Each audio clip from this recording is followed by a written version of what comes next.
Ito yung ginagamit nilang detour, no, nung nag-install sila ng mga SPG dito sa east at west. So dito sila lumalabas at pumapasok. Ngayon, ginagawa nila, binungkal na. Lalagyan na nila, idediretso na tong Center Island hanggang dun siguro, no. I-fix na nila, hindi na plastic barrier yung ilalagay dyan. So ito naman, ayan, i-fix na rin po nila, no.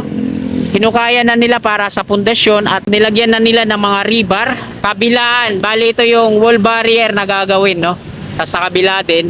Tapos puporing nila yung ilalim. Tapos puform nila yung wall kabila, lalagyan nila ng lupa. Tsaka na nila tatamnan ng halaman. Sinimulan ko to, walang naniniwala sa paligid ko.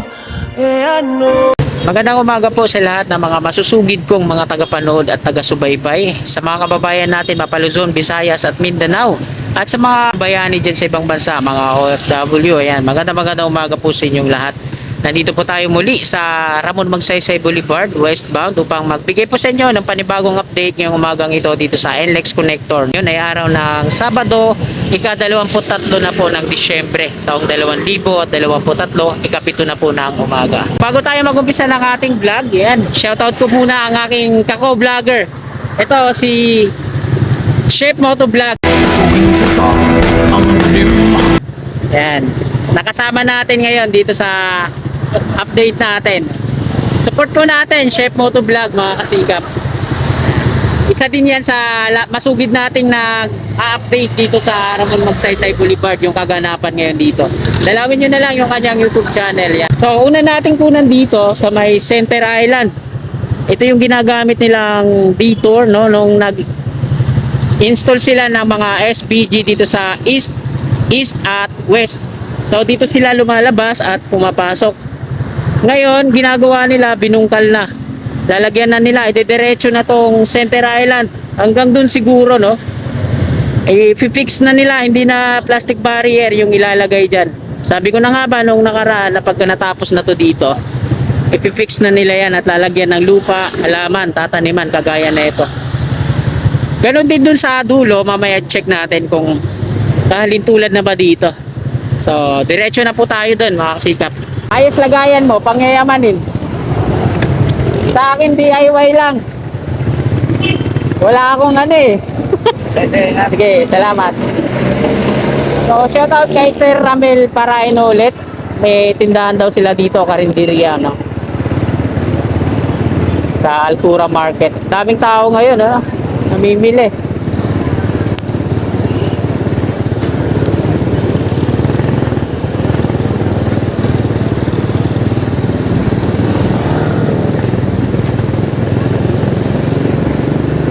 Bali, hihinto ulit tayo dito sa ilalim.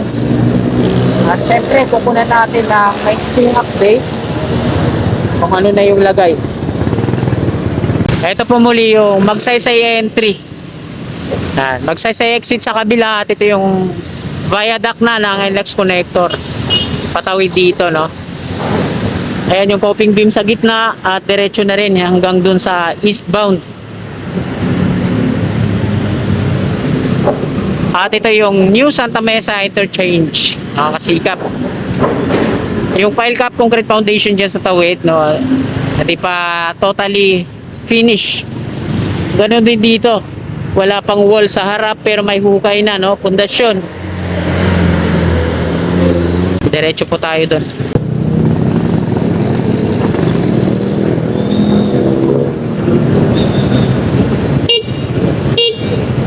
Bawal yan, expressway yan dyan.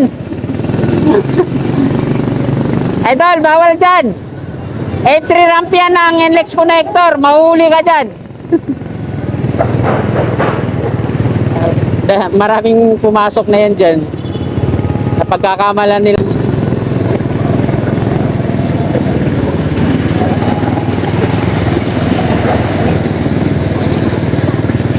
So ito pala, mga kasikap, yung sinasabi nilang Paltok Street, yung tatamaan ng tatamaan ng NSCR. Madidemolish tong mga kabahayan dito, no, mula dito hanggang dun.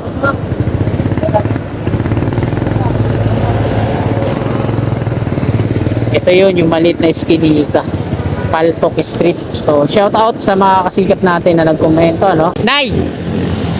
Di ba ito yung Paltok Street? Ay, ito yun. Paltok Street.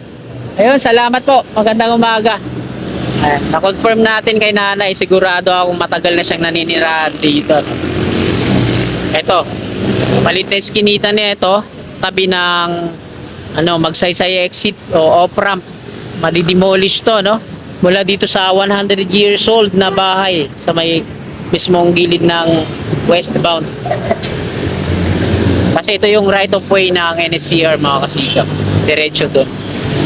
Sa mga hindi pa nakakaalam, dito po dadaan sa taas ng LRT2. Yung viaduct ng NSCR patawid doon sa Santa Mesa. Ay, mga kabayan na to, diretso doon, no? Doon sa may G. Tuason, yung mismong kanto din ng headquarters ng pulis. Damay yun sa demolition. So sa mga hindi pa nakakakita ng magiging istasyon, singit ko dito, ito po, pasingit natin. Yan. Yan po yung istasyon ng Santa Mesa Station, NSCR. At kunan ko muna dito yung mga file cap, hilera. Wala dyan sa New Santa Mesa Interchange. Ito yung sunod, pangatlo. Ayun, pababayan hanggang doon sa dulo. Bali 5 yan dito sa hilera patungo doon sa Poresa Station. At ako na natin ang update dito, mga kasikap. Diretso na po tayo doon sa may Poresa at doon ako mag-U-turn. So tara, let's go. Ayan si Chef Motovlog. Ito siya dyan sa sa gilid. Ayan, nilagyan na rin pala dito ng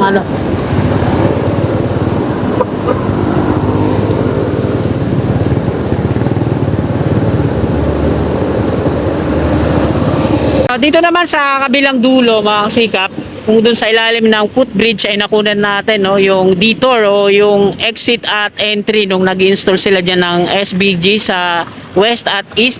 So ito naman, ayan, i-fix na rin po nila, no. Hinukaya na nila para sa pundasyon at meron nang nakabaon na rebar. Itong center island na to, didiretso na po yan, i-fix na yan. At ipoporing na yan, lalagyan ng halaman. Lalagyan muna ng lupa syempre at saka halaman. Ayan. Diretso na po yan patungo doon. So balik tanaw muna tayo dito sa dating flyover. So ito po yung itsura niya dati, no. Isingit ko lang dito para maalala naman ng iba nating mga kababayan na ito pala siya dati. Ito yung flyover. So nakuna natin dito ng update, mga kasikap. Diretso na tayo doon. Tara, let's go. At nandito na tayo sa eastbound. Ito po yung Poresa Station sa ating gawing taas.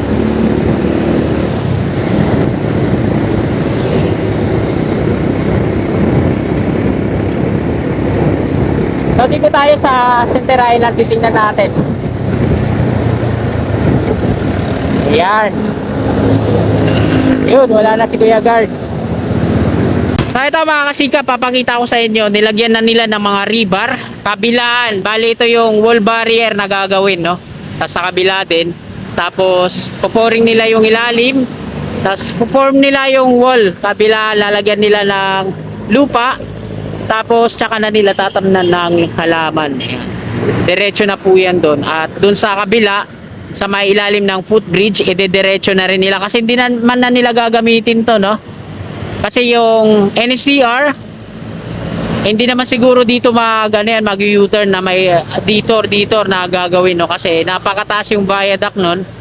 At tabayanan natin kung saan sila gagawa ng, baka dito na sa interchange sila kung may mga heavy equipment silang dadaan. So diretso po tayo doon. So, ito yung kabilang dulo. Meron na mga chevron lines. So hanggang dito pa lang sa unang pile cap foundation, yung mga chevron lines na yan. May dalawa silang crawler crane na nandito ngayon, naka-standby. Ang lalaki, Ito yung hydraulic crane. Laki pala na ito, no? Ito yung pile cap dito sa may interchange. At lalagyan nila ng dyan, pedestrian. Ayan, open siya. At ito na yung Santa Mesa Interchange. So hindi na tayo makakahinto, nandito tayo sa gitna At ito na lang, papakita ko yung pile cap concrete foundation dito. So ito mga kasikap, yung pile cap concrete foundation dito sa New Santa Mesa Interchange. Kapal pala ng wall na yan kasi sheet pile po yan. Wineldingan ng mga steel bar, tsaka nila pinoring. Yan, yung ginawang wall. Tapos yung slab sa taas, poporing din nila yan.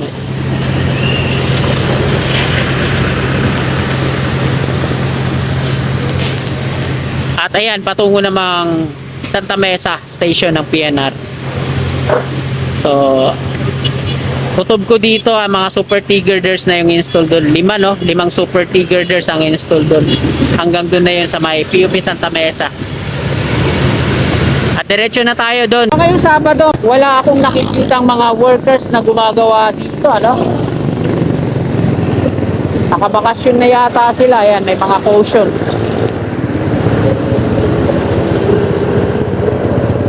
Wala akong nakikita mga workers ngayon dito. Kaya libre na libre tayong mag-explore dito sa New Santa Mesa Interchange.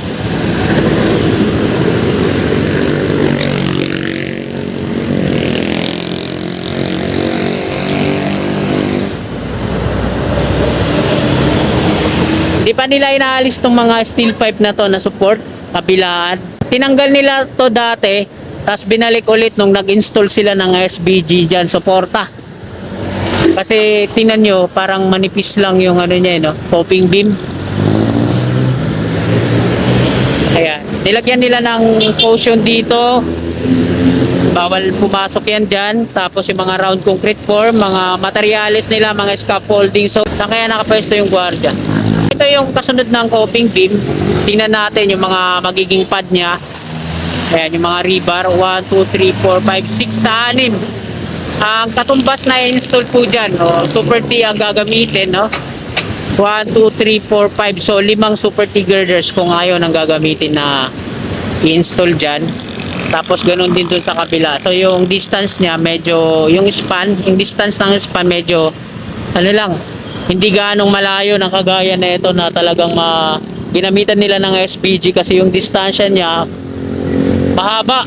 Kumpara dito sa kabila, medyo short distance lang, no? Yung isang span. Tapos, ito tinatanggal na yung pole parts ng Meralco. Ito yung pedestal niya. Ito yung building ng PLDT. So, tingin ko dito sa building ng PLDT na to, hindi makakaligtas to sa road widening. Kasi yung dun sa likod, yung coping beam niya ay talagang sakop papasok dito. So, antabayanan natin kung ano yung resulta, no? Yung mangyayari dyan. At ito yung pedestrian, tawiran patungo dun naman sa kabila. So ayan mga kasikap, dito na po nagtatapos tong video na to.